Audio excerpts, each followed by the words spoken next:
اگر کوئی آپ کی بےعزتی کرے تو آپ کیا کریں؟ کیا کبھی ایسا ہوا ہے کہ کسی نے آپ کی بےعزتی کی ہو، کوئی آپ کا مذاق اڑا رہا ہو یا آپ کو نیچا دکھانے کی کوشش کر رہا ہو؟ اگر ہاں تو یہ ویڈیو آپ کے لیے ہے۔ آج ہم بات کریں گے کہ ایسے موقعوں پر آپ کو کیا کرنا چاہیے۔ نمبر 1، خود پر قابو رکھیں۔ پہلی بات، فوراً رد عمل مت دیں۔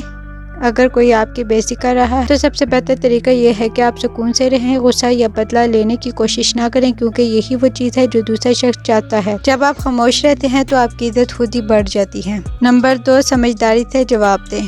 دوسرا طریقہ یہ ہے کہ آپ سمجھداری سے جواب دیں۔ اگر آپ کو جواب دینا ضروری لگے تو ایسا جواب دیں کہ دوسرے کو حیران کر دیں، جیسے شکریہ، آپ کی رائے کا احترام کرتا ہوں، یا اللہ آپ کو خوش رکھے۔ ایسے جواب دینے سے سامنے والا شخص خود ہی شرمندہ ہو جائے گا۔ نمبر 3، خود کو بہتر بنائیں۔ سب سے اہم بات، اپنی عزت دوسروں کے رویے سے مت جوڑیں۔ لوگ جو کہیں وہ ان کی سوچ ہے، آپ کی حقیقت نہیں۔ اپنی شخصیت کو مضبوط کریں، علم حاصل کریں، اپنی صلاحیتوں پر کام کریں تاکہ لوگ آپ کی عزت کریں، نہ کہ آپ کی بےعزتی کریں۔ دوستو، دنیا میں ہر طرح کے لوگ ہوتے ہیں، کچھ اچھے کچھ برے، لیکن آپ کو یہ فیصلہ کرنا ہے کہ آپ کس طرح کا انسان بننا چاہتے ہیں۔ اگر آپ مضبوط، سمجھدار اور مثبت رہیں گے تو کوئی بھی آپ کو کمزور محسوس نہیں کروا سکتا۔